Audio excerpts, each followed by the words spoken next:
네, 설교를 어떻게 들을 것인가라고 하는 주제로 이 시간 좀 말씀 나누려고 합니다. 설교를 어떻게 들어야 되느냐라고 하는 이 제목 자체가 일단 약간 생소할 수 있는데요. 왜냐하면 설교가 그만큼이나 중요하기 때문입니다. 또 예배 안에서 가장 많은 시간을 차지하고 있는 것도 설교인데요. 과연 그 설교를 잘 누리고 있는지 한번 이렇게 물어봐야 되기 때문이죠. 동일한 설교를 들었지만 어떤 분들은 더 많이 은혜를 경험하고 어떤 분들은 더 많이 깨닫고 어떤 분들은 더 많은 영적인 열매를 맺는데 과연 나는 어떤가 또 우리는 어떤가라는 생각을 한번 하게 됩니다. 하나님의 말씀이 설교를 통해서 선포되어진다면 그 선포된 말씀 앞에서 누가 더 많은 말씀을 흡수하는가라고 하는 문제인데 같이 그 부분을 고민해 봐야 되지 않겠나라고 생각을 하다가요. 제가 이런 책을 한 권 보게 됐습니다. 네, 설교를 어떻게 들을 것인가라는 책인데요. 제가 이 강의를 준비하게 되면서 손재익 목사님이 이때 쓴 2018년도에 나온 책인데 설교를 어떻게 들을 것인지를 정리해 놓은 이 책에서 굉장히 많은 도움을 받았습니다. 아마 이제 제가 강의하는 건 1시간 좀 넘는데요. 혹시 더 깊은 내용들을 고민해 보고 싶다라고 하시는 분들이 있다면 이 책을 여러분 한번 읽어보시라고 이렇게 권해 드립니다. 정말 풍성하게 설교를 어떻게 더 잘 들을 수 있을지에 대한 내용들이 나오고요. 이 책의 띠지를 보면은요, 이 띠지에 훌륭한 설교자를 훌륭한 청중이 만든다라고 하는 내용이 나옵니다. 그래서 훌륭한 청중이 있을 때라야 훌륭한 설교자가 나올 수 있다라는 내용들을 설명하고 있는데 한번 같이 고민해 보셔도 좋겠고요. 자, 이 책을 보고 한참 좀 지나가지고 2020년도에 이 설교 듣는 법이라고 하는 김영익 목사님의 책이 나왔는데요. 이 책 역시 어떻게 하면 설교를 더 잘 들을 수 있을까에 대한 내용들을 정리해 주고 있어가지고 여러분에게 추천을 드립니다. 그러면 이 첫 번째 책에 있는 내용을 중심으로 해가지고 내용을 요약하면서 저의 제안들 한번 들어보시도록 하겠습니다. 먼저 우리는 설교 듣는 법을 배워야 한다라고 선언하고 있습니다. 왜냐하면 아무도 설교를 어떻게 하면 잘 들을 수 있는지에 대해서 설명해 준 적이 없기 때문인 거죠. 당장에 인터넷 서점에만 좀 검색을 해봐도요, 이 설교를 전하는 법과 관련된 내용들은 굉장히 많이 나옵니다. 설교를 이렇게 해야 한다. 설교자는 이렇게 해야 한다. 또 책뿐만 아니라 학교에 가가지고 신학교나 신학대학원에 가서도요. 우리는 설교에 대해서 강의도 듣고 수업도 하면서 또 실습도 해보면서 여러 가지 방식으로 설교를 어떻게 해야 되는지에 대해서 배우고 있습니다. 그리고 매번 설교 세미나도 열리고요. 또 심지어는 보이스 코칭, 또 스피칭 이런 부분에 대한 강의들도 하고 또 학문적으로 그런 부분을 연구하는 분들도 있죠. 자, 그렇듯 설교를 하는 것과 관련해 가지고는요, 굉장히 많은 내용들의 어떤 정보들이 돌아다니고 있는데요. 설교를 어떻게 들어야 되는가에 대해서는 너무나 가르쳐 주는 것도 없고 배웠던 적도 없다는 겁니다. 매주 설교를 들어야 되는 청중들에 대해서 너무 교육이 없다는 것. 그래서 잘 듣는 법과 관련해 가지고도 우리가 준비해야 된다라는 생각을 하면서 이 강의가 준비가 되었습니다. 자, 일단 설교에 대해서 한 번 더 생각을 해보면은요, 설교를 준비하는 설교자들은 굉장히 이 설교 준비에 열심을 냅니다. 근데 막상 이 설교를 들어야 되는 청중들은 어떻게 준비하고 있는가라고 물어보면 조금 다르다는 거죠. 당장에 설교라는 게 굉장히 어려운 시간인데요. 이 설교 듣기는 더더욱 어려운 시간입니다. 왜냐하면 많은 준비가 없는 상태로 예배가 시작되고 그 자리에 앉아가지고 설교를 듣기 시작하는데 거의 아무런 준비 없이 40분 가까운 시간 동안 이 말씀 앞에 앉아가지고 그 내용을 그 자리에서 이해하고 생각하고 적용하고 결단까지 해야 되기 때문에 굉장히 설교를 듣는다라고 하는 건 어려운 작업이라는 거죠. 자, 설교를 듣는 법을 우리가 잘 배워야 될 또 다른 이유는요. 좋은 청중이 없다면 좋은 설교자도 없기 때문입니다. 왜냐하면 설교는 설교자가 아무리 잘해도 그 청중이 제대로 이해했는가, 그 청중이 그것을 가지고 은혜를 받았는가, 그것을 가지고 삶에 결단했는가라고 하는 것으로 이어지지 않는다면 아무런 열매가 없는 것이기 때문입니다.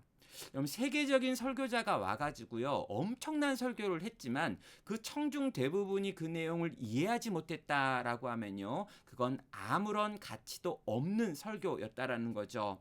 여러분, 설교에 있어서 청중의 위치는 너무나 중요하다는 것입니다. 그래서요, 우리 모두는 먼저 청중으로 부르심을 받았습니다. 아무리 훌륭한 설교자도요, 한때 그는 청중이었습니다. 하나님의 말씀을 누군가가 선포해 주는 걸 듣는 자리는 모든 성도가 있어야 될 자리고요. 제가 설교하는 저 역시도 이 청중의 자리에서 늘 정말 하나님의 말씀을 듣고, 또 제가 저희 교회 안에서 저희 부교육자분들이 하는 설교를 정말 열심히 들을 수밖에 없는 이유도 바로 여기에 있다는 거죠. 하나님의 말씀을 듣는 것, 설교자가 우리에게 전하는 말씀을 듣는 것이 모든 성도의 부르심이다라고 하는 생각을 해야 합니다. 그렇다면은요, 이 하나님의 말씀이 선포되어지는 강단이라고 하는 이 설교자가 설교하는 그곳이 점점 더 빈약해지고 있다. 하나님의 말씀이 설교자를 통해서 더 온전하게 선포되고 있지 못하는 것 같다라고 할 때요, 그건 설교를 못하는 우리 목사의 책임이다라고 하기보다는요, 물론 그분의 책임이 분명히 있지만 동시에 하나님의 말씀을 바르게 들으려고 하는 우리 청중의 책임도 있다라고 하는 생각을 가져야 한다는 것입니다. 자, 그렇다 보니까요, 저는요, 오늘 이 하나님의 말씀이 선포되어지는 설교를 하나님의 백성들인 우리들이 듣는 법을 배워야 되고 관심을 가져야 된다라고 생각을 하고요. 그런 관점으로 이 강의가 준비가 되었습니다. 자, 그렇다면 이제 설교를 왜 들어야 되는가라고 하는 문제부터 한번 살펴보도록 하겠습니다. 우리가 매주 예배에 나와가지고 설교를 듣고 있습니다. 심지어는 더 설교를 잘 들어야겠다라고 생각을 하면서 이런 강의까지 하게 되고요. 이렇게 우리가 이제 임직을 준비하면서 직분을 맡기 전에 이 임직자를 위한 준비 훈련 과정에서도 설교 듣기에 대해서 배우는 이유가 뭘까라는 거예요. 이유는 설교가 예배의 중심에 있기 때문입니다. 예배의 중심에 무엇이 있느냐라고 말할 때 찬양이 있다, 기도가 있다라고도 말할 수 있지만요. 실제로 하나님께서 우리 가운데 주시는, 또 우리 공동체 가운데 주시는 말씀을 듣는 시간이라고 하는 이 설교의 시간이 예배 시간에 가장 많은 시간을 할애하고 있고요. 이 시간에 대단히 많은 에너지를 우리 모두가 집중하고 있다는 겁니다. 자, 예배의 핵심이 설교다라고 하는 것은요, 우리 시대만 그런 게 아닙니다. 일단 신약 시대를 보면은요, 신약 초대 교회가 모여가지고 가정에 있는 교회들에서 가장 많이 한 것은 하나님의 말씀을 가르치고 그것을 배우고 그것을 나누는 시간이었다라고 말하고 있습니다. 가르치는 것, 그게 맨 앞에 나와 있죠. 자, 신학교에만 그런 게 아니고요. 예수님께서 계셨던 그 회당을 중심으로 한 공동체에서도요. 예수님도 회당에서 하나님의 말씀을 읽고 그것을 선포하는 일을 하셨고요. 그 뒤에도 회당이라고 하는 제도를 통해 가지고 회당장이, 또 회당에 속해 있는 랍비가 하나님의 말씀을 가르치는 설교라고 하는 형태의 예배의 중심을 유지했었습니다. 구약으로 넘어가도 마찬가지인데요. 구약에도 성막이 있고 성전이 있고 제사라고 하는 제도가 있었습니다. 그러나 이 제사장의 직분 중에 하나가 하나님의 율법을 선포하는 것이었고요. 그것을 설명하는 것이었습니다. 또 에스라가 영적인 갱신이라고 하는 걸 할 때도요. 레위 인가 제사장들이 이 하나님의 말씀을 가르치고 들려주는 역할들을 했다라고 구약의 예배 안에도 이 설교의 영역이 있었다는 걸 밝히고 있습니다. 자, 그런데 이런 설교가 교회 안에서 사라지고 예배 안에서 거의 없어졌던 시대가 있습니다. 바로 중세라고 하는 시대였죠.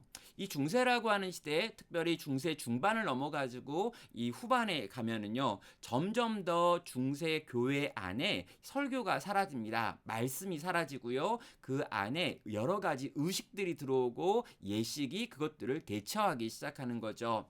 청중은 참여자에서 구경꾼으로 바뀌게 되고요. 그래서 예배를 예배라고 부르지 않고 미사라고 하는 말로 부르기 시작했습니다. 이 미사라고 하는 말은 이 제사라고 하는 그 뜻인데요. 그래서 이 예배의 중심이 제사, 예수님이 우리를 위하여 죽으신 것들을 재현하는 것이다라고 생각을 하고 그 장소에서 여러 의식들이 행하여지는 것, 이게 중세가 이 종교적으로 암흑기에 해당한다라고 말할 때 하는 이 예배 안에 하나님의 말씀이 사라져 버렸던 시대였다는 거죠. 자, 이런 중세의 캄캄한 어둠을 깨고 나오는 것이 바로 우리 종교개혁이라고 하는 현상이었습니다. 종교개혁자들은 이 무너져버린 예배 안에 다시금 하나님의 말씀을 전하는 이 선포라고 하는 설교를 가져다 놓았고요. 성경을 읽게 하고 그 성경을 가르치고 그 성경을 예배의 중심으로 회복시켜가지고 이 땅의 교회를 다시금 개혁하는 일을 했고, 저희 개신교는 바로 이러한 종교개혁의 후예들로 지금 존재하고 있습니다.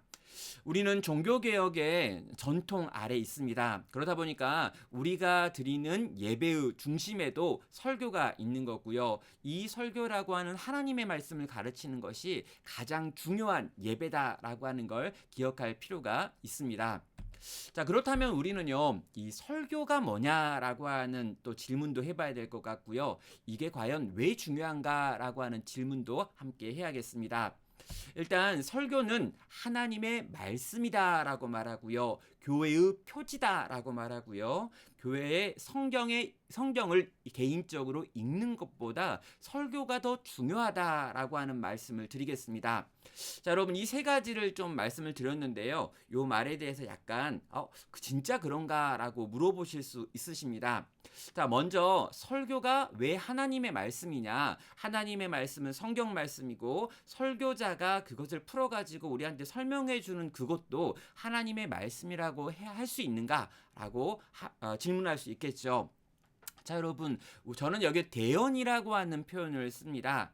우리는 하나님의 말씀을 가지고 하나님의 말씀 앞에 나아가는데, 이 하나님의 말씀이라고 하는 성경이 이미 2000년 전에 기록되어지고요. 가장 뒷부분 2000년이고 그 앞은 3500년 전이죠. 그러니까 이미 문화적으로도 굉장히 떨어져 있고 언어적으로도 히브리어, 헬라어, 아람어라고 하는 언어와 이 한국어라고 하는 건 굉장히 다른 언어인 거죠. 그래서 요 사이에 거대한 간극이 있습니다. 그래서 성경이 기록되어져 있을 때 그 하나님의 정확무한 말씀이 중간에 해석자가 필요하고요. 전문적인 해석자를 통과해가지고 오늘 이 시대 우리들에게 다시 한번 들려지는 일이 필요하다는 거죠. 이걸 우리는 대언이라고 부릅니다. 그러니까 지금 이상한 설교자들이 분명히 있습니다. 또 하나님의 말씀이다라고 말하면서 자기 생각을 막 들려주는 사람들도 있죠. 거짓된 권위를 가지고 하나님의 말씀을 이용하는 사람들도 있습니다. 그러나 저는 정상적으로 설교가 무엇인가라고 말할 때 하나님의 말씀을 하나님이 세우신 설교자를 통하여 대언하는 것이기 때문에 설교도 하나님의 말씀입니다라고 지금 선언을 하는 겁니다. 그래서 이 하나님의 말씀인 설교를 통해서 내가 하나님께서 주시는 은혜를 누려야겠다라고 생각하면서 하나님의 말씀 앞으로 나아가야 한다는 거죠. 또 설교는 교회의 표지다라고 말합니다. 이 교회의 표지, 이 교회가 진짜 참된 교회인가 그렇지 않은 교회인가를 결정하는데 이 세 가지 요소가 있습니다. 첫째는 하나님의 말씀, 설교라고 하는 거고요. 두 번째는 성례라고 하는 것이고요. 세 번째는 교회의 치리라고 하는 걸 이야기합니다. 그래서 이 교회의 건강성, 이것이 진짜 교회인가라고 하는 걸 물어볼 때 가장 먼저 물어보는 게 설교라고 하는 것. 이 설교를 통해서 하나님의 말씀이 바르게 선포되어지고 있는가? 그렇다면 이 교회는 참된 교회다라고 말한다는 거죠. 그리고 정말 세례와 성찬이라고 하는 것이 바르게 집행되고 있는가? 그리고 교회 안에 있는 죄에 대하여 이걸 지적하고 끊어내려고 하는 거룩의 예씀이 있는가라고 물어봐가지고 이것을 교회의 표지로 여길 때 첫 번째 표지도 바로 설교였던 겁니다. 세 번째로 성경 읽기보다 중요하다라고 하는 표현을 썼는데요. 이 성경 읽기라고 하는 것이 해석이 개인에게 치우쳐져 있고 개인에게 그것이 이제 적용에 어떤 한계가 있다는 부분입니다. 그래서 이미 하나님의 말씀인 성경은요, 이 교회 공동체 안에 주어졌습니다. 이스라엘 백성들 가운데 주어지고 있고요. 또 초대교회의 교회 공동체에게 주어지는 내용들을 보는 거죠. 여러분, 우리가 고린도전서라고 하는 책을 볼 때는요, 고린도에 있는 교회들에게 첫 번째로 쓰여진 편지인 거고요. 우리가 요한계시록이라고 하는 책을 볼 때도요, 이 요한계시록이라고 하는 책을 들고 가서 전달해야 될 소아시아 지역에 있는 7개 교회라고 하는 대상이 있었습니다. 다시 말하면 성경이라고 하는 책 자체가 공동체에게 주어졌다라고 하는 특성 때문에 우리가 개인적으로 성경을 읽고 깨닫는 것이 너무 중요하지만, 그것보다 더 중요한 게 공동체적으로 하나님이 우리에게 어떤 말씀을 하시는가라고 하는 부분이라는 거죠. 그러다 보니까 공동체적으로 교회의 말씀을 선포하는 이 설교라고 하는 것이 더더욱 중요한 일을 하게 되었던 겁니다. 자, 그렇다면 이런 설교는 우리에게 어떤 유익을 주는가라고 물어보셔야 되죠. 자, 설교가 과연 오늘 우리에게 어떤 유익을 줄까요? 몇 가지를 정리해 보면요, 삼위일체 하나님을 우리에게 알게 하는 능력, 그리고 우리에게 믿음을 일으키는 능력, 그리고 우리를 회개하게 만드는 능력도 설교 안에 있습니다. 그래서 설교를 통해 가지고 성경을 해석할 때 성경 안에 있는 진리를 다양한 방식으로 설명할 수 있는데요. 그런 방식 가운데 하나가, 성경에는 삼위일체라고 하는 표현이 나오지 않지만 성경의 각각의 부분들을 정리해 가지고 성부와 성자와 성령 하나님께서 하나로서 어떻게 다르게 일하시는지를 찾아가는 것들, 이런 것들은 설교를 통해 가지고 성경이 바르게 해석되어질 때 우리에게 오는 겁니다. 또 하나님의 말씀을 이 시대 우리들에게 적용하면서 우리 안에 믿음을 일으키기도 하고요. 또 우리의 죄를 지적하면서 구체적인 우리의 삶의 문제까지 하나님의 말씀이 찾아와 우리를 돌이키게 만드는 것도 설교가 하는 일인 것입니다. 또 하나님의 말씀을 따라서 오늘이라고 하는 삶을 살아갈 수 있도록 만드는 능력도 말씀 안에 있다라는 거죠. 자, 그래서요, 설교는 미련하지만 능력이 있는 방식이다라고 정리를 해보도록 하겠습니다. 이 미련하다라고 하는 말을 사용한 이유는 뭐냐면요, 요즘 점점 이 설교를 믿지 않는 성도들이 많이 있고요. 심지어 목회자들 가운데서도요, 이 설교를 통해서 사람이 변화되는가, 설교를 통해 가지고 교회가 새로워질 수 있는가라고 하는 의문을 품는 분들이 많이 있습니다. 왜요? 요즘 너무 좋은 게 많다는 거죠. 요즘 온라인에 너무 많은 것들이 있고, 좋은 책들도 있고, 세미나도 많이 있고, 또 제자 훈련이나 다양한 프로그램들도 많이 있는데, 설교가 사람을 변화시키고 설교가 교회를 새롭게 만들 수 있는가? 아닌 것 같다라고 생각하시고 또 그런 것들을 말씀하시는 분들도 있습니다. 그래서 저는요, 사람들에게는 미련해 보이지만 하나님께서 적어도 2000년 교회의 역사 속에서 끊임없이 이것을 사용했다면 전 이것에 능력이 있다고 믿습니다. 그리고 제가 이 설교라고 하는 방식으로 하나님의 백성들에게 말씀을 선포할 때, 그리고 이 말씀대로 같이 살아보려고 애쓰고 노력할 때 사람들이 변화되고 교회가 새롭게 되어지는 걸 경험하면서 저는 더더욱 이 설교가 미련해 보이지만, 어쩌면 시대에 약간 뒤떨어져 있는 것 같아 보일 때도 있지만, 이것이 여전히 사람을 변화시키는 아주 강력한 능력이 있습니다라고 여러분에게도 말씀을 드리고 싶다는 거죠. 자, 설교가 이렇게나 중요하다, 설교가 이런 일들을 한다라고 하는 생각으로 본다면은요, 우리는 조금 더 설교를 대하는 태도가 달라질 수 있겠습니다. 또 여러분, 설교를 우리가 왜 들어야 되는가라고 물어볼 때요, 하나님께서 설교자를 세우신다라고 하는 말도 말씀드리고 싶습니다. 자, 하나님은요, 사람을 설교자로 세우고 있습니다. 하나님께서 천사를 설교자로 세운다면요, 훨씬 더 강력할 수 있겠죠.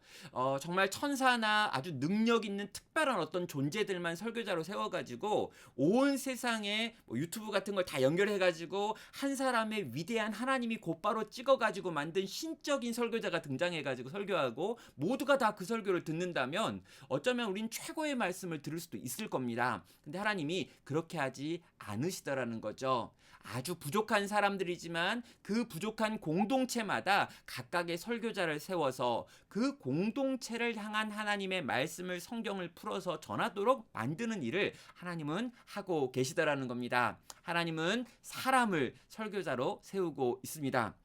질문은 이거죠. 성경이 있는데 굳이 왜 설교자가 필요합니까? 라고 하는 질문입니다.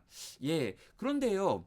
이상하게도 하나님은요, 이 정경이라고 하는 거, 우리가 가지고 있는 성경 66권이라고 하는 걸 다 완성하신 다음에도요, 계속해서 교회의 시대 속에서 설교자를 세워서 그 설교자를 통해서 하나님의 말씀을 읽고 깨닫는 것을 우리에게 전하도록 하셨다라는 것입니다. 그래서 하나님의 말씀이 가지고 있는 어떤 그 시대 안에 있는 이야기들, 하나님이 말씀이 가지고 있는 그 언어가 가지고 있는 한계들, 이것들을 인간 설교자를 통해 가지고 반드시 넘어와서 해석되어지고 적용되어져서 우리에게 들려지는 설교자를 세워서 설교하는 방식을 사용하셨다는 겁니다. 정리하면 이렇습니다. 사람을 설교자로 세우신 하나님께서 그 사람을 통해서 우리에게 말씀하고 있습니다. 자, 그것은 다시 말하면은요, 이 사람을 통해서 대언하고 계시긴 하지만 하나님께서 오늘도 사람을 통해서 우리에게 말씀하시는 일을 하고 있다는 거예요. 그래서 우리는 예배 시간에 하나님의 말씀을 들으려고 가는 겁니다. 그리고 설교자가 우리에게 말씀을 전할 때 이 말이 설교자를 통한 하나님의 말씀이다라고 생각하며 듣는 거죠. 그때 하나님께서 그 설교를 통해서 우리의 심령 가운데 놀라운 일들을 행하시는 것입니다. 자, 인간을 바라보고 사람을 바라보면서 그 사람의 학력이나 그 사람의 어떤 것들, 그 사람의 말투, 억양 이런 거 하나하나들 때문에 혹시나 내 마음이 막 다치는 경우도 있는 거죠. 그때 그를 통해서 말씀하시는 하나님의 목소리를 들어야겠다라고 하는 태도로 하나님 앞에 나아갈 수 있는 그런 여러분이 되시기를 바랍니다. 자, 그러면 이제 두 번째로요. 한 편의 설교가 우리에게 전달되기까지 어떤 일들이 있는지를 한번 간단하게 정리를 해보도록 하겠습니다. 이 설교자가 있다면은요, 아마 그 설교자는 다 설교를 준비할 것입니다. 그렇다면 과연 이 설교를 얼마나 준비하고 또 어떻게 준비하는 걸까요? 자, 설교자한테 와가지고요, 당신은 이 한 편의 설교를 얼마나 준비하십니까? 라고 물어보면요, 정말 다양한 말들이 나옵니다. 근데 막 이렇게 나는 10분 설교하기 위하여 막 10시간을 준비한다. 이런 분들도 계셨어요. 그리고 예전에 이제 오카는 목사님이라고 하는 이 사랑의 교회를 개척하시고 사랑의 교회에서 말씀을 증거하셨던 이 설교자 분은요, 이 일주일에 한 번 설교할 때 그 주일 설교를 위하여 40시간을 그 인생을 거기다 막 쏟아부어 가지고 설교를 준비하셨습니다. 그래서 오카는 목사님이 조기 은퇴를 하시는데요. 조기 은퇴하는 이유가 뭐냐라고 말했을 때 이 설교 준비의 부담에서 벗어나고 싶다라고 말하면서 이제 조기 은퇴를 하셨었죠. 정말 40시간이라고 하는 걸 한 편 설교 안에 담아내는 것.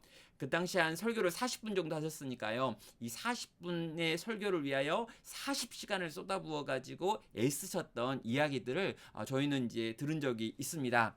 또 어떤 설교자는요, 이 설교가 언제부터 준비되었습니다 라고 물어보았을 때 이 설교에 내 평생이 담겨 있습니다 라고 말할 만큼 설교 준비에 많은 시간과 애를 쓰고 있다라고 하는 이야기를 하시더라는 거죠. 자, 그러면 설교가 과연 어떻게 준비되는가 한번 그 그림 한번 보도록 하겠습니다. 평소에 설교를 준비해야 되는 거고요. 본문을 선택해야 되고요. 본문을 읽고 관찰해야 되고 본문을 분석하고 연구하고요. 주제를 정하고 개요를 정하고 그런 다음에 설교 원고를 쓰는 작업을 합니다. 그리고 제목 정하고요. 퇴고하고요. 그걸 인쇄하고요. 잘 점검한 다음에 마지막에 함께 할 찬양도 정하고 그걸 가지고 충분히 기도한 다음에 실제로 강단에 올라가서 설교를 하는 거죠. 여러분, 이 과정을 제가 보여드리는 이유는 뭐냐면요, 한 편의 설교가 절대 쉽게 나오지 않는다라고 하는 말씀을 드리고 싶었기 때문입니다. 제가 이런 이야기를 왜 하냐면요, 정말 이렇게 가끔 저한테도 그런 문의를 해요. 수요일이나 목요일 같은 때 이제 저한테 전화를 해가지고 목사님 어디 계세요?라고 질문을 하십니다. 그러면 이제 제가 대답을 하죠. 교회에 있습니다. 그러거든요. 그러면 이제 그분이 깜짝 놀라면서 왜 화요일이고 목요일인데 교회에 있냐요? 목사님은 토요일 날 출근하는 거 아니었냐라고 이야기하는 거죠. 여러분, 목사도 그렇게 이제 널널하지 않습니다. 정말 이렇게 한 편의 설교를 준비하기 위해서 꽤 오랜 시간을 쓰고 애를 쓰고 수고를 하고 많은 작업들을 통과해서 한 편의 설교를 준비하는 거기 때문에 주중에 저는 대부분 교회에 있고요. 그 교회에서 대부분의 시간을 한 편의 설교, 저는 이제 작은 교회니까 두 편, 세 편, 네 편의 설교를 준비할 때도 있지만 여러 편의 설교를 준비하기 위하여 책을 읽고 공부하는 작업들을 한다는 거죠. 제가 준비하는 작업 한번 보여드리면 이제 이런 것들 좀 보여드릴 수 있겠습니다. 제가 성경을 연구하는 프로그램이어서 이 프로그램을 보시면 여러 개의 병행 성경 본문들을 이렇게 펼쳐놓고 제가 읽어야 될 성경 본문을 다양한 버전으로 읽는 작업부터 하고요. 그렇게 읽었던 작업들 옆에다가 읽고 깨달은 것, 또 여기와 여기가 다른 것들이 왜 이렇게 다른가 이런 것들을 정리하는 작업도 같이 하고요. 그런 다음에 그걸 이제 제가 가지고 있는 펜으로 적어가면서 여러 가지 아이디어들을 이렇게 모아보고요. 그리고 이것들을 가지고 마인드맵이라고 하는 건데요. 이런 방식으로 차근차근 어떻게 설교를 전할까, 어떤 방식으로 설교를 전하면 더 잘 성도들이 들을 수 있고 이해할 수 있을까, 이런 것들을 만들어 보고 다음에 이런 개요표를 작성해 가지고 요 개요표대로 한번 만든 다음에 마지막에 원고 작업을 하는 거죠. 그래서 설교 개요를 작성한 다음에 그것과 관련해 가지고 원고를 쓰는 겁니다. 그래서요, 한 편의 설교는 그렇게 쉽게 나오지 않습니다. 그래서 그것이 우리가 설교를 가볍게 들을 수 없는 이유 중에 하나인 거죠.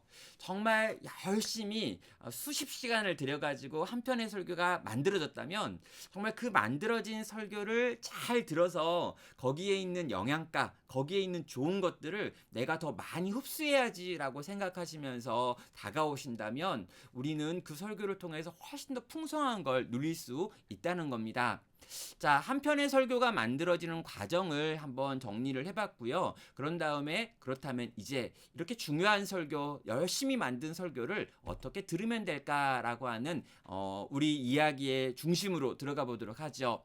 설교를 어떻게 들어야 하는가라는 거예요. 그러면 아무리 좋은 설교라도요, 청중이 듣지 않는다면 무의미합니다. 제가 이제 처음에 사역했던 교회인데요. 자, 처음에 사역했던 그 교회에서 이 담임 목사님이 나이가 많으신 목사님이셨습니다. 근데 그 나이가 많으신 목사님이 설교를 열심히 준비해가지고 우리에게 전하는데요. 정말 아쉽게도요. 그 설교가 너무 졸렸습니다.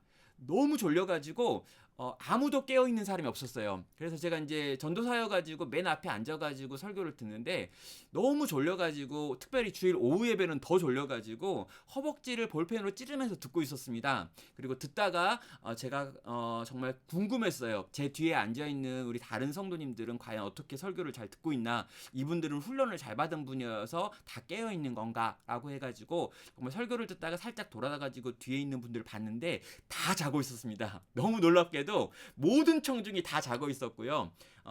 이 찬양대에서 반주를 하는 이 반주자가 우리 목사님 딸이셨는데 그분도 앞에서 자고 있더라고요. 그래서 한 80여 분의 청중이 있었는데 목사님은 앞에서 아무리 열심히 설교했지만 그 80명이 다 자고 있구나라고 하는 걸 보는 굉장히 슬픈 경험이 있었습니다. 정말 좋은 설교라 할지라도요, 청중이 듣지 않는다라고 하면은 그건 무의미하다라는 거죠. 근데 이제 정말 그렇게 졸렸던 그 설교가 과연 좋은 설교인지, 이건 두 번째 문제고요. 아무도 듣지 않았다면 그 설교가 아무리 좋아도 필요한 게 아니었다, 좋은 게 아니었다라고 한번 정리를 해보죠. 자, 그렇다면 평소에 이제 설교를 어떻게 준비할까라고 물어볼 때요. 평소에 준비하는 법, 설교를 앞두고 준비하는 법, 설교를 들을 때 준비하는 법, 이렇게 세 가지를 한번 정리해 봤습니다. 평소에는요, 말씀을 중요하게 생각하고 설교한 말씀대로 살아보려고 애쓰는 게 필요하죠. 그리고 성경을 미리 좀 읽고 기본적으로 성경을 많이 아는 것, 이게 좋은 설교를 듣는 태도 중에 하나입니다. 또 우리 설교자가 정말 설교를 잘 준비하도록 기도하는 것, 또 이 설교자가 그 강단 위에서 바른 말씀을 선포해 달라고 기도하는 것이 우리가 평소 할 수 있는 준비인 거죠. 설교를 앞두고는 어떻게 해야 되는가? 본문을 읽는 겁니다.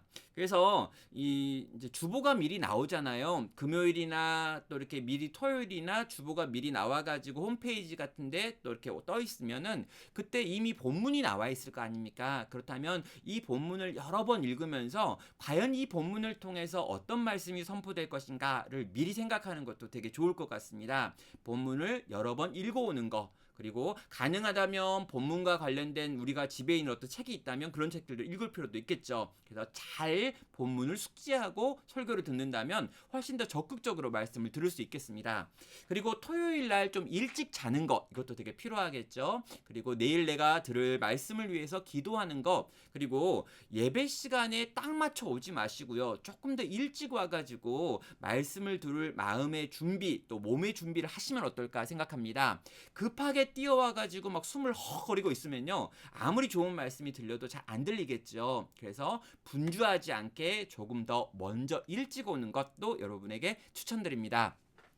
자, 그렇다면 이제 막상 우리가 설교를 들을 때는 어떻게 들어야 될까라고 할 때요, 여러분 경청하라라고 하는 말씀을 드리겠습니다. 이 경청이라고 하는 것은요, 주의 깊게 듣는다라고 하는 거고요. 이건요, 하나님의 말씀이 지금 설교라는 방식으로 나에게 찾아오고 있다라고 생각하면서 듣는다면 훨씬 더 말씀에 집중할 수 있을 겁니다. 또 성령 하나님께 의지하며 우리가 말씀을 들을 수 있겠죠. 성령님, 저 말씀이 내게 깨달아지게 해주십시오. 정말 저 말씀 앞에서 내 마음이 겸손하게 하여 주시고 저 말씀의 능력이 나를 사로잡게 해달라고 구하는 마음으로, 기도하는 마음으로 설교를 들을 수 있습니다.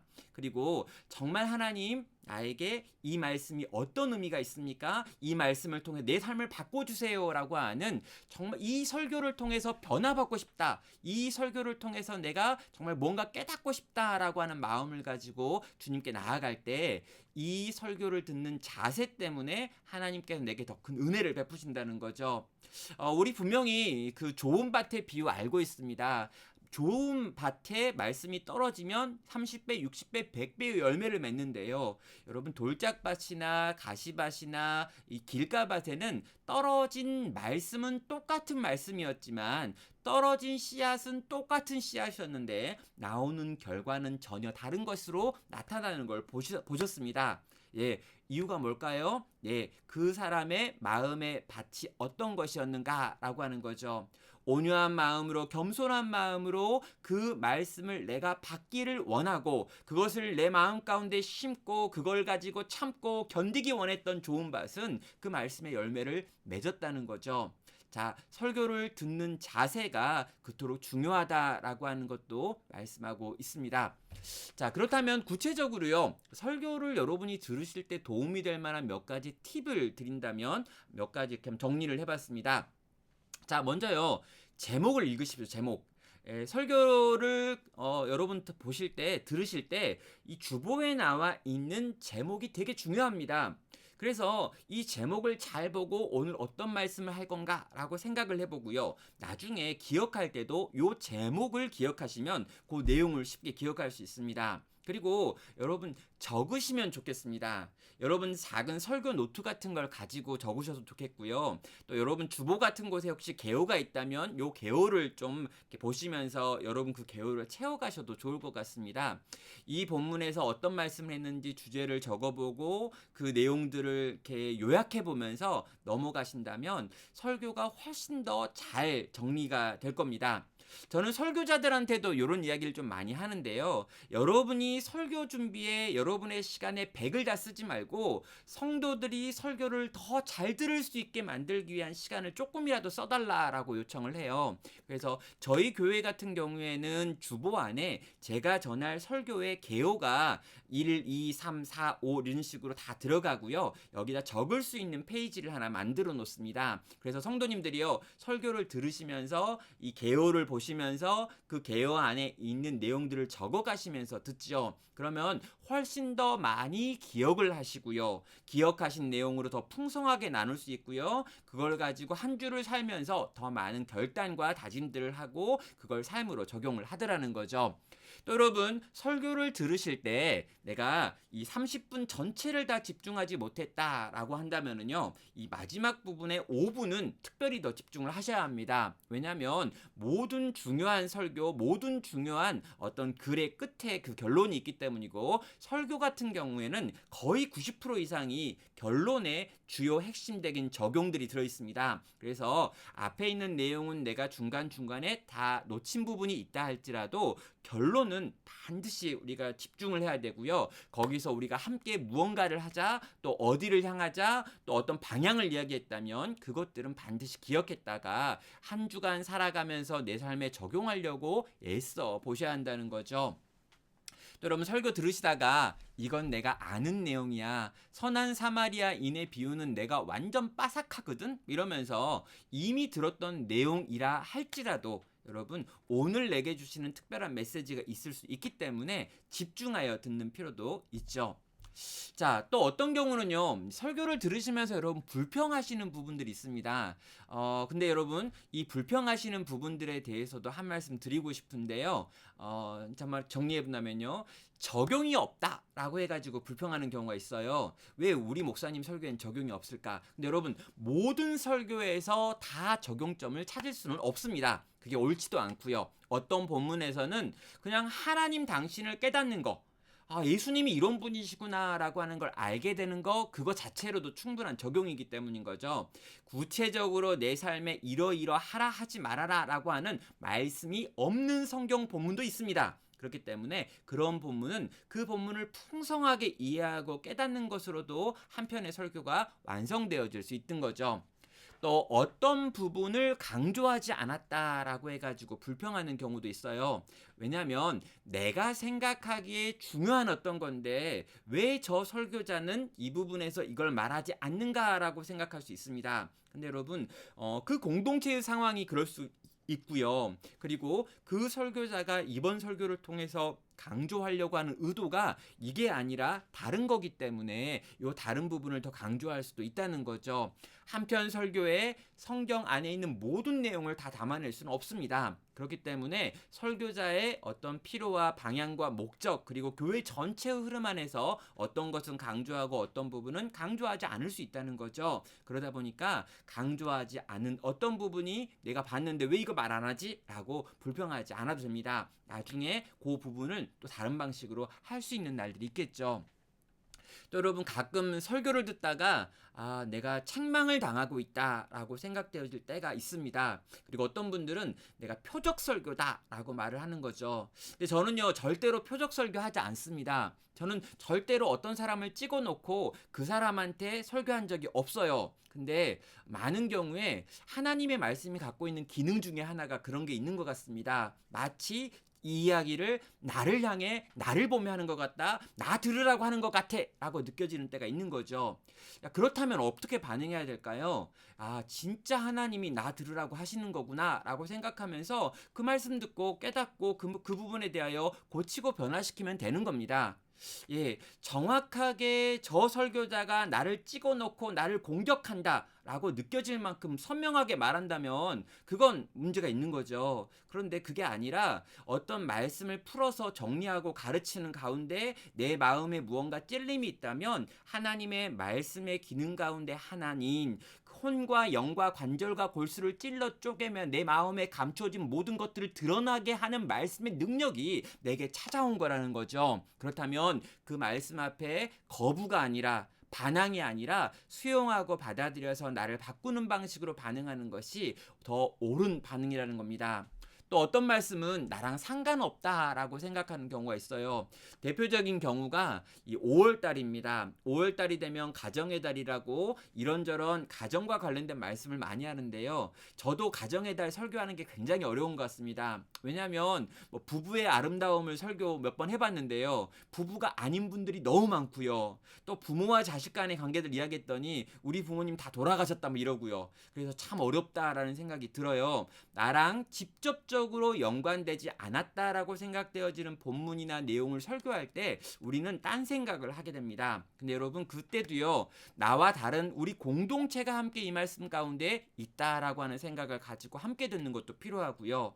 또 설교자 설교자들한테도 하고 싶은 말이 뭐냐면 이걸 그렇게 개별적인 한 상 한 상으로 설교하는 게 아니라 전체 교회의 입장에서 이 부부됨을 이야기하는 것뿐만 아니라 하나님과 하나님의 백성들의 부부됨을 이야기하는 방식으로 또 이 자녀와의 관계를 이렇게 하라라고 설교하는 걸 넘어가지고 하나님이 우리의 아버지가 되시고 그분의 자녀로서 하나님을 어떻게 바라보아야 되는가라고 하는 관점으로 또 하나님을 우리가 보여주어야 될 부모로서 우리 자녀들에게 하나님이 우리에게 어떤 일을 행하셨으니 우리도 그렇게 행하자라고 하는 방식으로 보다 넓게 보편적으로 설교할 필요도 있습니다. 그런데 이런 부분이 이제 설교자가 바뀌어야 될 부분이라면 이 설교를 듣는 우리들도 이 개별적인 이야기를 정작 풍성한 이야기로 바꿔가지고 읽을 수 있다면 이것은 나와 상관없는 이야기가 아니라는 거죠.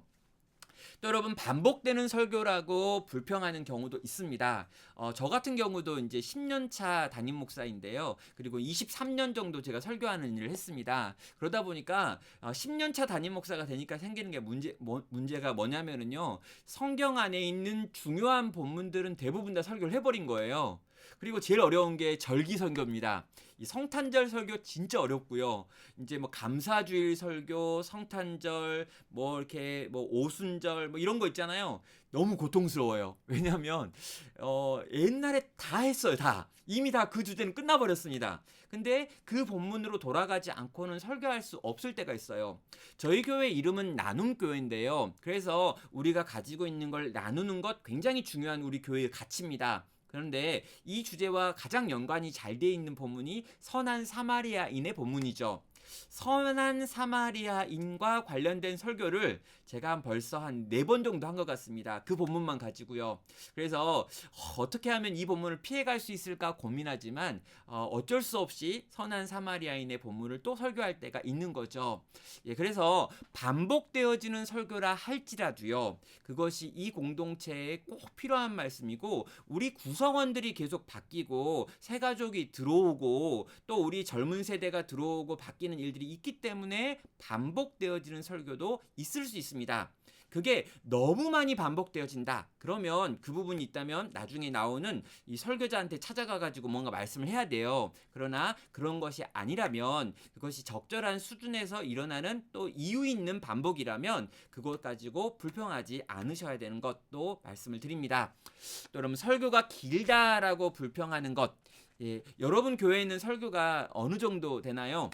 몇 분 정도가 적절한 수준이라고 생각을 하시나요? 교단마다 좀 이것도 다른 것 같고요. 교회마다 조금씩 다르고 문화가 다른 것 같습니다. 저희 교회는 40분 정도 설교를 제가 하고 있습니다. 그리고 45분 정도가 지나가면은요, 저희 이제 식당에서 국자를 들고 권사님이 와가지고 막 이렇게 국자를 막 흔들어요. 이제 밥 준비가 다 됐는데 왜 안 끝내냐 이러는 항의인 거죠.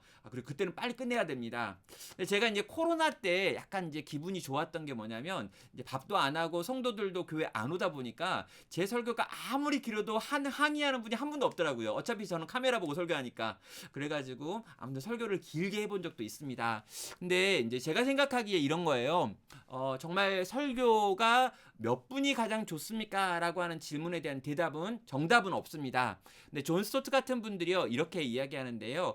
20분 같은 40분이 제일 좋다라고 하는 이야기를 하더라고요. 20분 같이 느껴지는 40분이 제일 좋다라고 이야기하는데 여러분의 교회는 어떨지 모르겠습니다. 그러나 우리가 하나님의 말씀을 많이 배우고 알고 깨달아야 되는데 일주일에 한 번 만약 내가 주일에 설교를 듣고 있는데 이 설교를 듣는 시간이 길다라고 항의하는 것, 이 마음은 과연 뭘까라는 생각이 좀 들어요. 그래서 보다 풍성하게 하나님의 말씀을 더 많이 듣고 알고 싶다라고 하는 열망이 우리에게 있어야 될 것 같다라고 생각하고요. 그런 의미에서 저는 교회 안에 사경회라고 하는 문화도 좀 더 회복되었으면 좋겠고요. 말씀을 길고 풍성하게 나누는 그런 모임들도 곳곳에서 생겨났으면 좋겠다라고 하는 생각들을 하고 있습니다. 자, 이제 더 좋은 설교를 들으려면 과연 어떻게 해야 될까? 이제 우리가 설교 듣는 방법에 대한 구체적인 방법은 좀 이야기했다면은요, 좀 이렇게 더 좋은 설교를 들으려면, 그리고 우리 설교자가, 우리 교회에서 말씀을 증거하시는 그 설교자가 더 좋은 설교를 할 수 있게 만들려면 뭐가 필요하냐라고 하는 질문입니다. 자, 첫 번째는요, 설교자와 내가 인격적인 교제를 유지하는 것도 되게 중요한 요소입니다.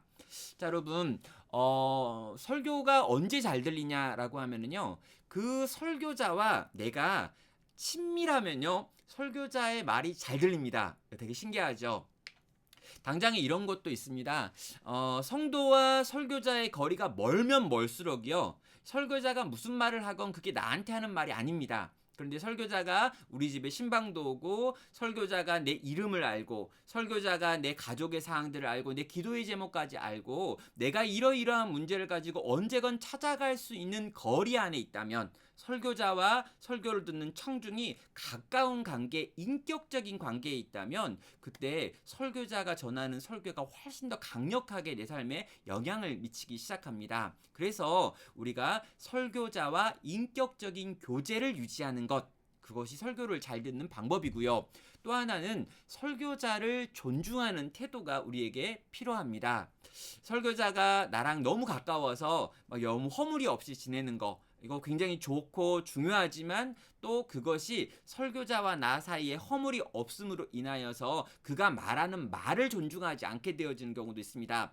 저는 이렇게 좀 권면을 하는데요. 설교자가 강단 위에서 말씀을 선포할 때는 그는 하나님의 말씀을 대언하는 하나님의 종이라고 생각해야 되고요. 그러나 설교자가 그 강단에서 내려왔다면 그 내려온 설교자는 나와 가장 친한 형제요 자매가 되는 겁니다.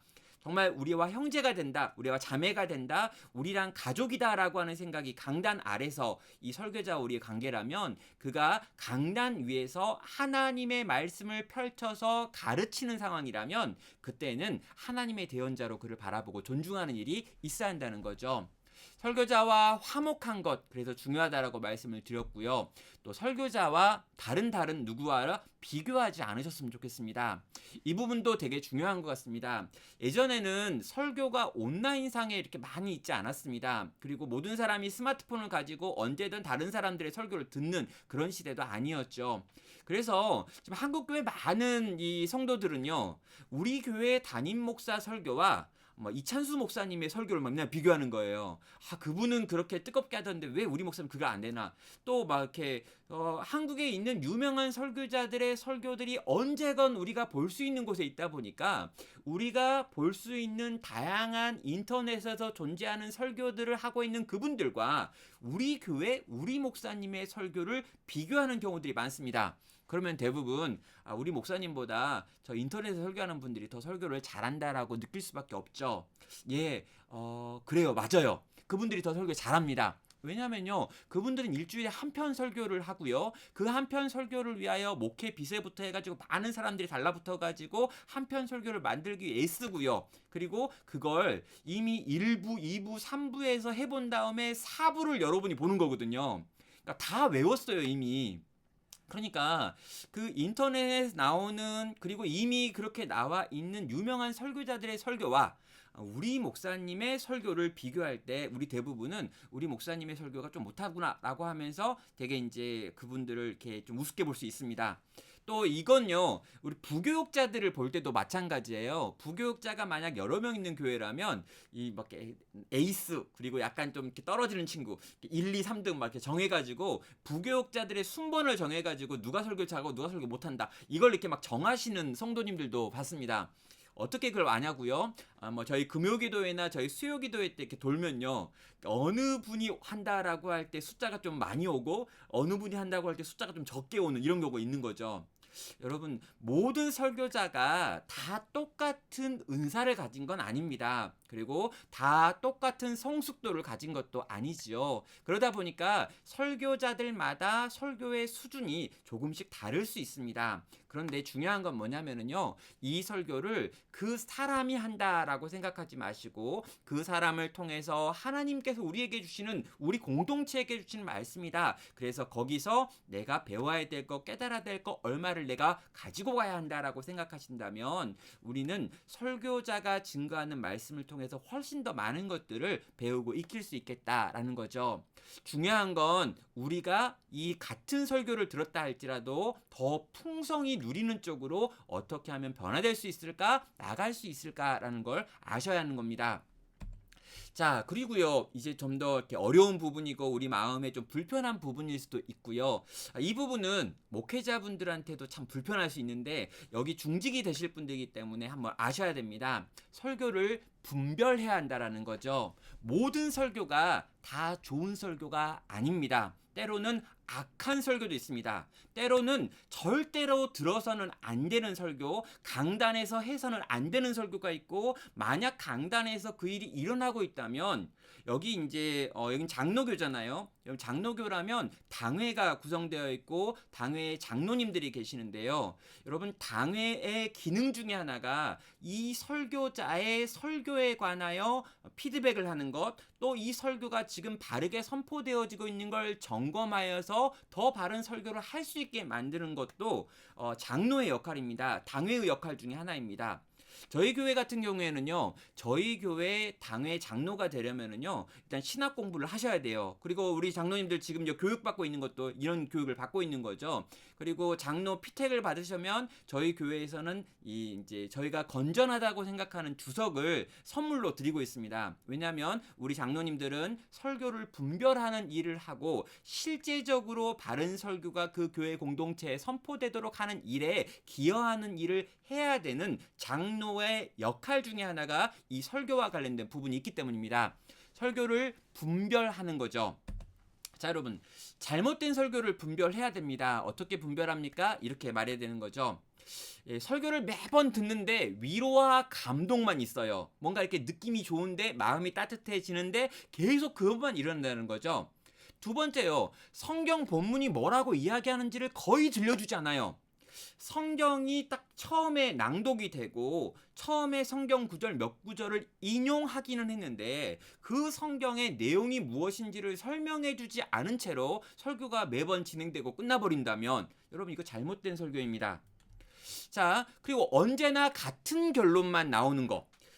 어떤 본문을 가지고 시작했건 간에 결론이 매번 똑같이 끝나고 있다라고 하면요, 그건 역시 잘못된 설교입니다. 왜요? 성경이 66권이나 되어지고 그 66권이나 되어지는 다양한 이야기들을 하고 있는데 그 이야기들은 다 사라져버리고 설교자가 하고 싶은 말 막 이런 거겠죠. 만약에 교회가 건축을 하고 있는데 이 건축과 관련된 설교를 계속하는 거예요. 그 결과는, 마지막 결론은 건축 헌금을 여러분 더 많이 하셔야 합니다 라고 하는 걸로 매번 매주마다 그렇게 끝나고 있다면 그건 지금 잘못된 설교가 선포되어지고 있다는 거죠.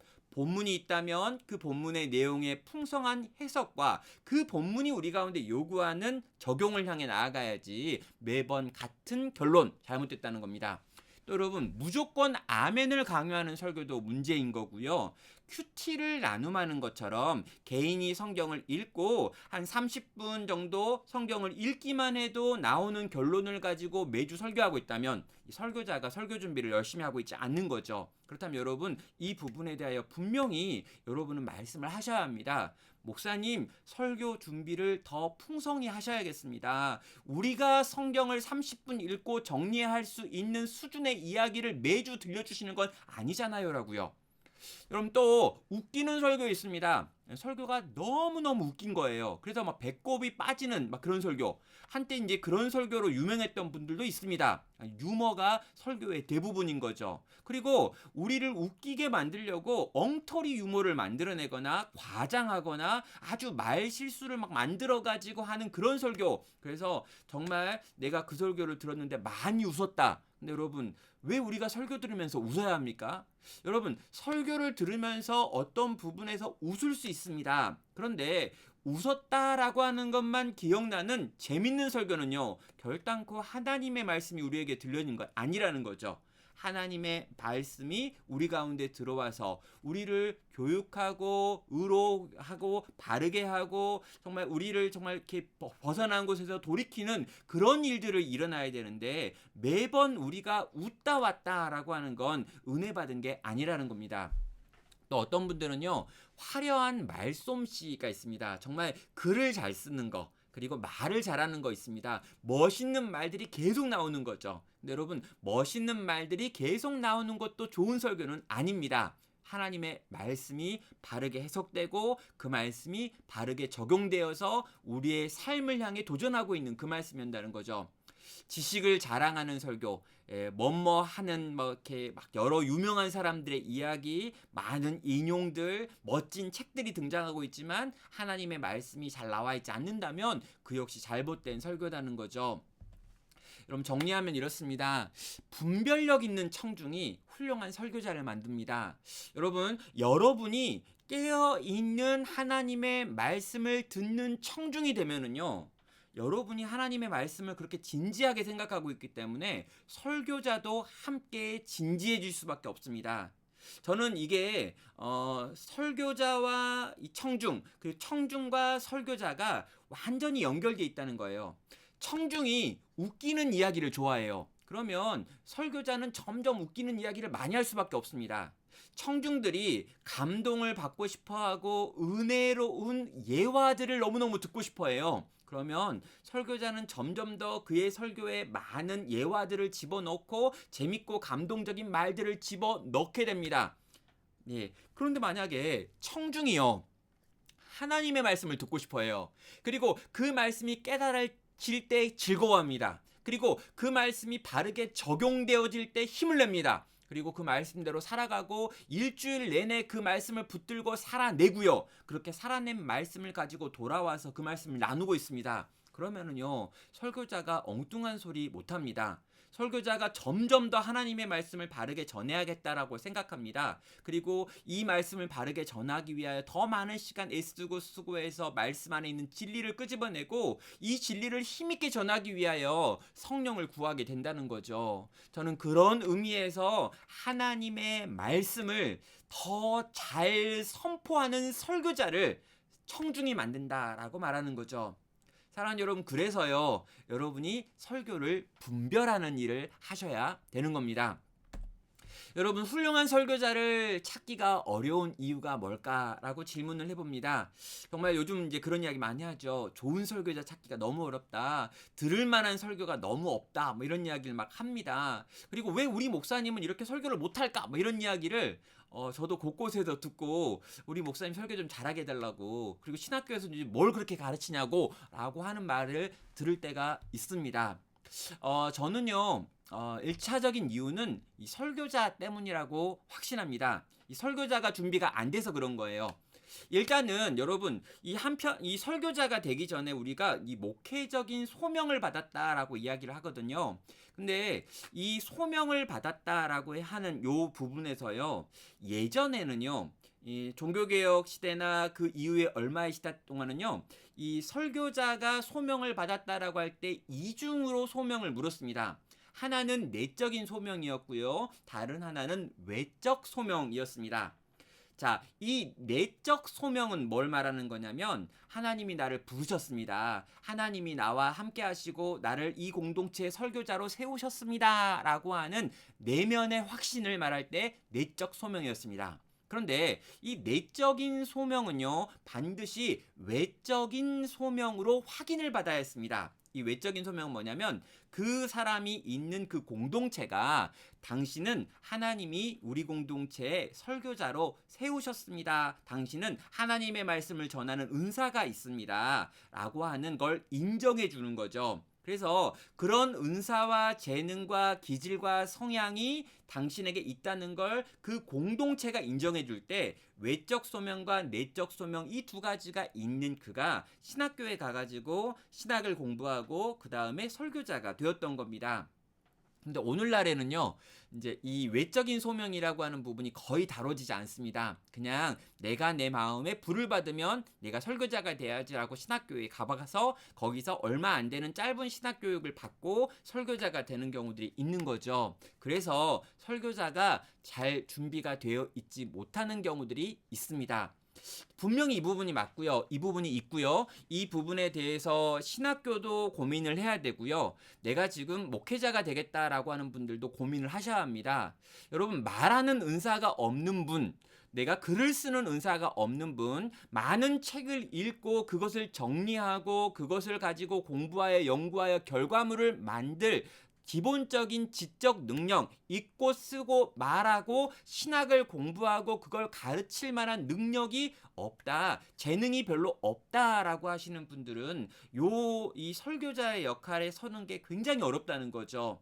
그러다 보니까 저는 이 부분에 있어서 충분히 좀 검토가 돼야 되고, 신학교가 검토를 해야 되고, 또 교단이나 어떤 이런 부분에서 준비해야 될 부분이 있습니다. 그래서 설교에 있어서 설교자가 찾기 어려워진 가장 큰 이유는 설교자 자체의 문제입니다. 이 부분은 제가 계속 노력하고 있는 부분이고요. 신학교에서 또 목회자들 대상으로도 계속해서 고민해서 강의하고 또 가르치고 있는 내용이기도 합니다. 자, 그런데요, 또 다른 이유는 2차적인 이유이긴 해요. 그러나 청중도 대단히 중요하다라고 하는 말씀을 드리는 겁니다. 여러분, 좋은 청중이 없기 때문에 좋은 설교자가 없어져 버린 겁니다. 정말 하나님의 말씀을 잘 듣고 막 그걸 기뻐하고 즐거워하며 하나님의 말씀이 바르게 선포되어질 때 그것으로 인하여 막 기뻐 감격하는 그런 청중들이라면, 여러분, 설교자가 그 청중을 두려워합니다. 정말 이들에게 잘 가르쳐야겠다 생각합니다. 근데 여러분, 청중이 분별력이 없어요. 엉뚱한 이야기에도 다 아멘이라고 합니다. 말도 안 되는 거 이야기하는데 뭐 고개를 끄덕이고 있습니다. 그리고 성경 본문과 무관한 이야기를 계속해서 하고 있는데도 아무도 손들어서 물어보는 사람이 없습니다. 그러면은요, 그 교회 그 강단에 바른 설교라는 건 사라져 버리고 설교자가 바르게 설교할 이유도 없어져 버린다는 거죠. 그래서 이 바른 청중과 바른 설교자, 이들이 있어야 되고, 그런 교회가 부흥하고 발전하는 이야기들을 우리가 경험할 때라야 이 땅에 바른 설교자들이 이제 나오기 시작한다는 거죠. 자, 여러분, 그래서 바른 청중이 되어야 하는 겁니다.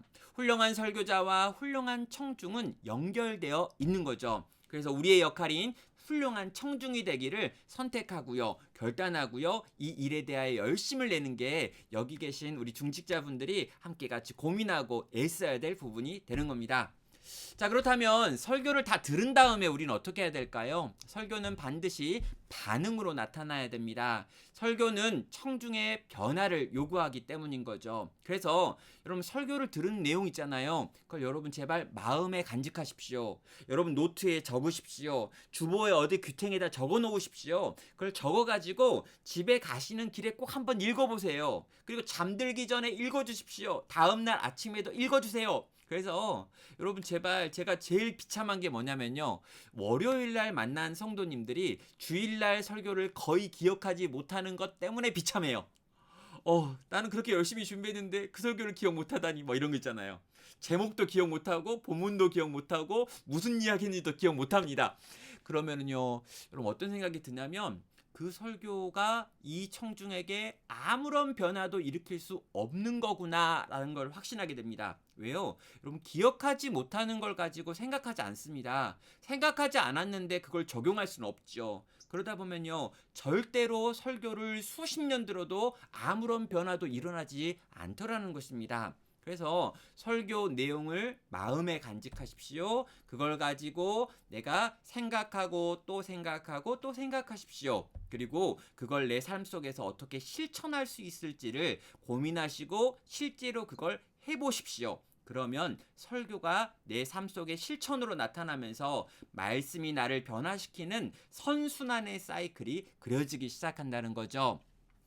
저는 교회 안에서 다양한 노력을 할 수 있다라고 생각합니다. 그래서 주보 안에 저는 설교의 개요를 적어 놓습니다. 그리고 그 개요 옆에다가 성도님들은 열심히 적으십니다. 그리고 그 적고 개요를 정리해 놓은 그걸 가지고요, 주일이 끝난 다음에 작은 교회, 저희 소그룹이라고 하는 이 모임에서 들은 설교의 말씀의 내용을 함께 나누고 함께 적용하는 시간을 갖습니다. 그리고 이 내용을 가지고 집에 가죠. 그리고 집에 간 다음에 다음 날 아침에 이 들었던 설교의 내용을 다시 정리해가지고 온 성도가 볼 수 있는 기도의 제목으로 바꿔가지고 한 줄을 여는 기도문 해가지고 올립니다. 성도님들은 그 기도문을 다시 읽으면서 설교를 떠올리죠. 그리고 그렇게 떠올린 설교문과 기도문을 가지고 한 주 동안 내가 적용할 내용들을 열심히 적용하고 묵상하고 생각하다가 다음 주에 돌아옵니다. 한 주가 지난 다음에 성도들이 모여가지고 작은 소그룹 모임에서 첫 번째로 나누는 내용이 지난주에 우리가 들었던 설교를 내 삶에 어떻게 적용했는가에 대해서 나눔을 하는 거죠. 그래서 계속해서 내가 들었던 설교, 내가 깨달은 진리를 내 삶 가운데 묵상하고 적용하기 위한 사이클을 교회 안에 만드셔야 합니다. 여기 계신 여러분들이 다 교회의 중요한 분들이 되실 분들이고 이미 중요한 분들이기 때문에 저는 이런 흐름을 교회 안에 만들어 주십시오라고 요청할 수 있고요. 그것을 만들어 가지고 실제적이고 구체적으로 여러분 사역 가운데 또 교회의 흐름 안에 만들어내서 할 수 있다라고 생각을 합니다. 예, 강단에서 선포되어지는 설교가 그냥 주일날 끝나버리는 게 아니라 그 설교가 그때부터 시작이 돼가지고 성도의 삶 속에서 끊임없이 아름다운 일들을 만들어내는 걸로, 그래서 설교가 주일날 끝나는 게 아니라 주일부터 시작되어지는 설교로 바꿔야 되는 게 여기 계신 우리 청중들, 우리 성도님들이 있어야 될 역할이라는 거죠. 자, 그러면 이제 7번째 질문인데요. 설교자를 또 우리가 도울 수 있는 방법이 있다면 뭘까라는 거예요. 자, 우리 설교자가 좋은 설교자가 되기를 원하실 겁니다. 우리 교회 목사님이 정말 좋은 설교자, 정말 우리 공동체에게 가장 좋은 하나님의 말씀을 전할 수 있는 그런 분이었으면 좋겠다라고 하는 생각이 여러분에게 있을 거예요. 그러면 어떻게 도와드릴 수 있는 걸까요? 자, 첫째는요, 설교를 준비할 수 있는 시간을 줘야 합니다. 정말 이 설교 준비할 수 있는 시간을 주지 않고 좋은 설교를 기대하는 거, 이거 굉장히 어려운 일인데, 실제로 많은 경우에 설교가 뚝딱 나온다라고 생각하는 분이 너무 많은 거예요. 자, 여러분, 조선 예수교 장로의 헌법 1922년판에 있는 내용입니다. 거기 보면요, 시찰회라고 우리 이제 각 그 노회 안에 시찰이 있는데요. 그 시찰회가 각 교회를 돌아다니면서 그 교회의 중직자들에게 하는 질문입니다. 뭘 질문하냐면요, 너희 교회 목사가 매일 성경을 연구하기로 정한 시간이 있는가? 라고 질문을 하고요. 교회의 교인들이 이 시간을 허락하고 방해하지는 않는가라고 하는 질문을 하게 되어 있습니다.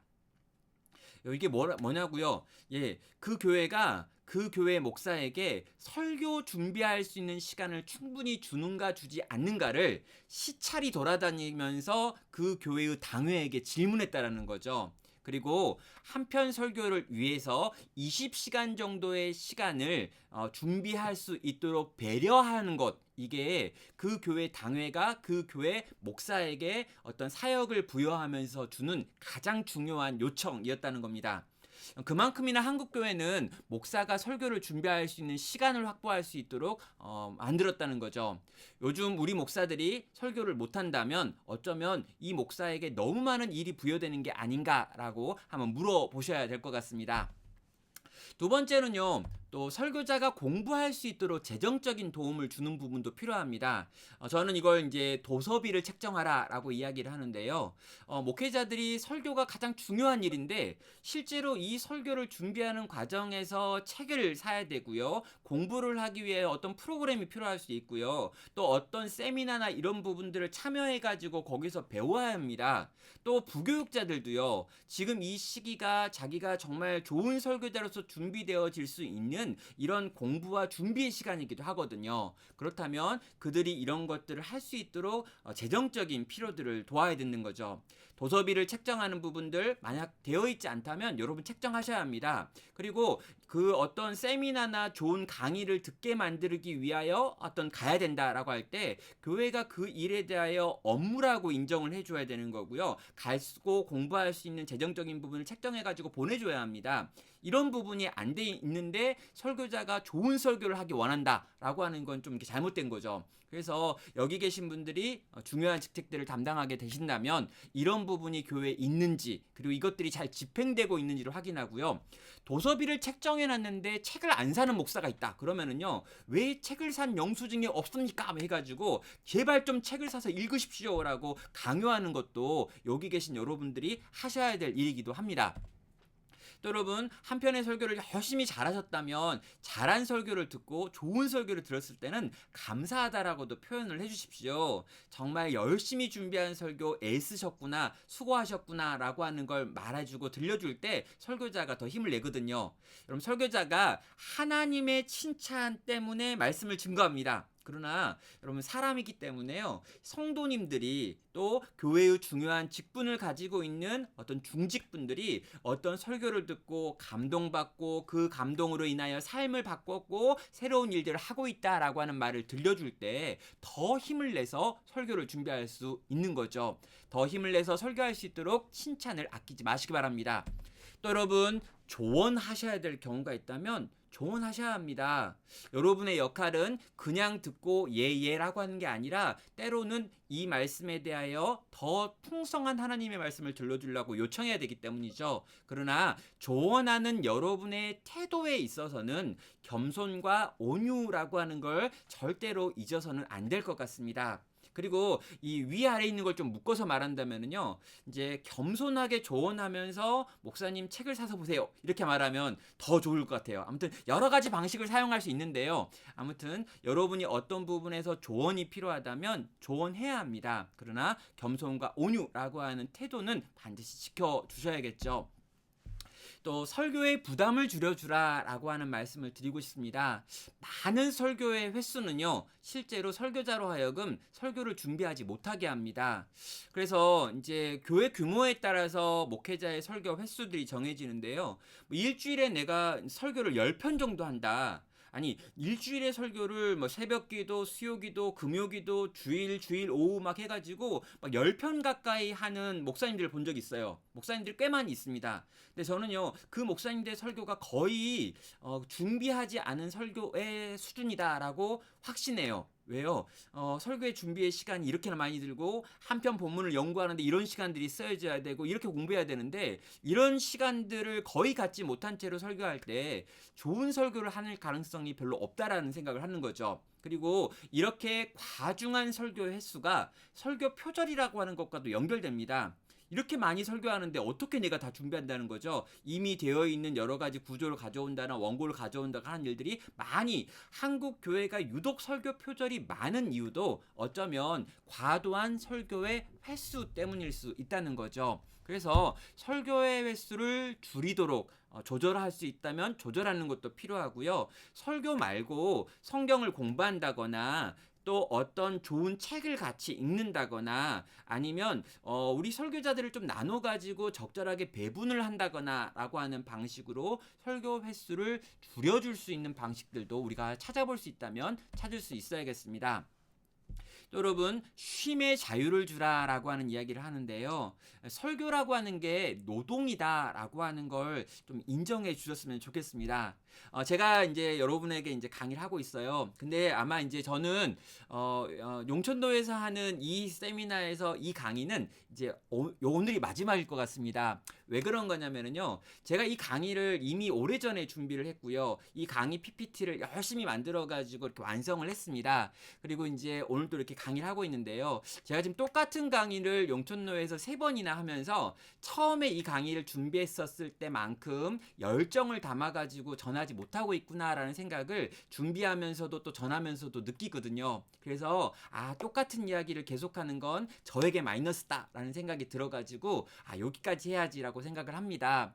근데 한 편의 설교를 준비하고 한 편의 강의를 준비하고 이런 강의를 준비하기 위해서 PPT를 만들고 이걸 막 연습하고 하는 이 모든 것도요 다 노동이라고 하는 거예요. 그래서 저는 이제 이 한 여름에 밖에 나가가지고 열심히 외부에서 일하시는 우리 성도님들 보면요 너무 죄송한 마음이 있습니다. 그래서 저는 에어컨 나오는 여기서 열심히 노동하는 거죠. 말씀을 더 연구하고 더 잘 가르쳐 보려고 하고 더 열심히 어떤 큰 두꺼운 책들을 봐가지고 거기서 압축하고 요약하고 또 설교 자료들을 만들고 그래서 제가 하는 이 일도 어떤 의미에서 정말 힘을 쓰고 애를 쓰는 노동인 거죠.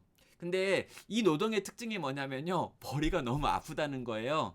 그래서 정해진 시간 출근해서 정해진 시간 퇴근하고 막 8시간을 일하고 이런 방식의 일이 아니라 때로는 시간이나 이런 부분에서 중간에 쉬는 시간이 필요할 수도 있고 때로는 한 주, 2주 동안 쉬어야 되는 시간이 필요할 수도 있겠다라는 생각들을 요즘 하고 있습니다.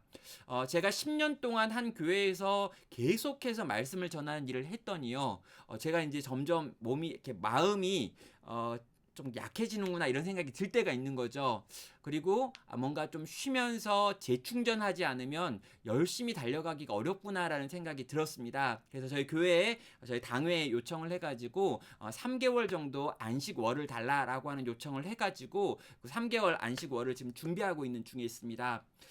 제가 더 나은 설교자가 되고 더 좋은 말씀 전가하는 자가 되기 위해서 이런 쉼이라고 하는 게 필요하다라고 하는 생각이 들어서 너무너무 죄송하지만 우리 성도들 중에 그렇게 쉬는 분들이 없지만 저는 그 쉼을 요청했다는 거죠.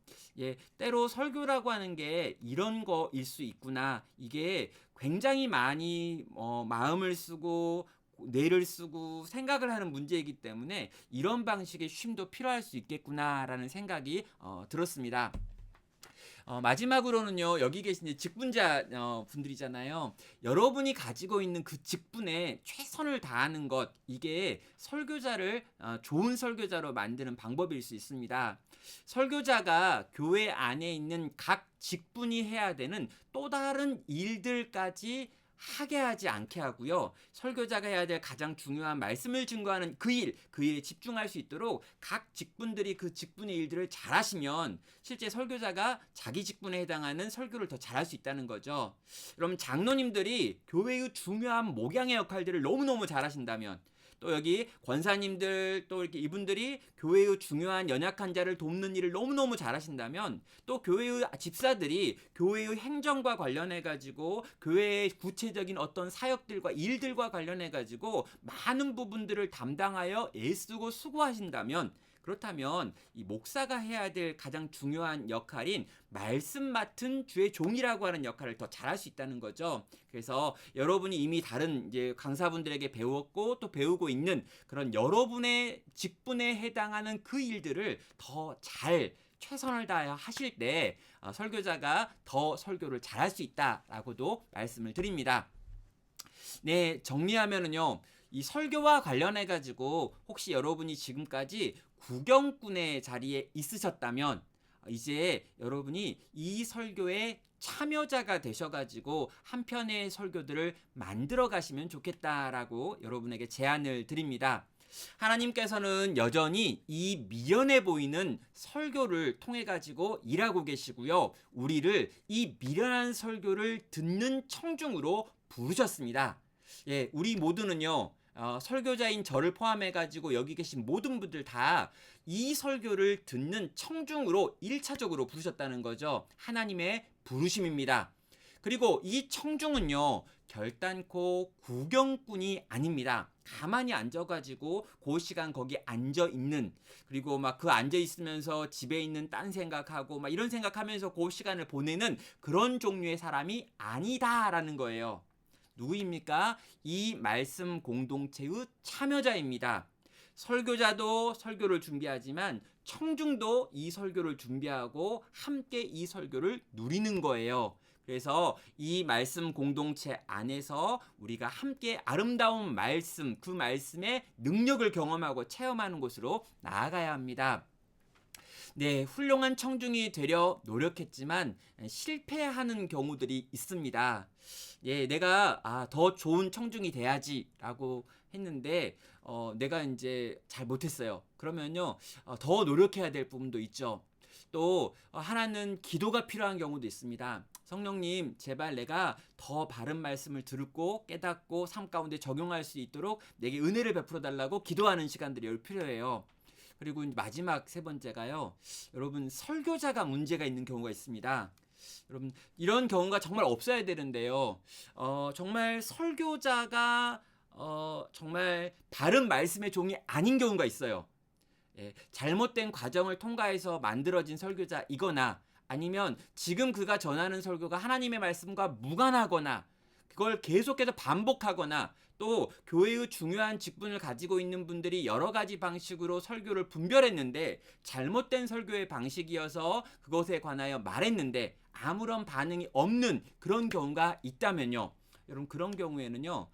말씀의 참여자로서 청중의 신 여러분들, 또 특별히 교회의 중요한 역할로 교회의 투표와 어떤 과정들을 통해서 리더가 되신 여러분들이 먼저 이 설교자에게 바른 설교를 할 것을, 그리고 만약 그가 그것에 대하여 동의하지 못한다면 정당한 방식과 방향, 어떤 교회의 절차를 통해 가지고 바른 설교자로 바꾸는 요 일에 관하여서도 여러분에게 맡겨진 책임이 있습니다. 정리하면 이렇게 정리합니다. 훌륭한 청중이 되어 주십시오. 그래서 훌륭한 설교자를 여러분이 만들어 주시고요.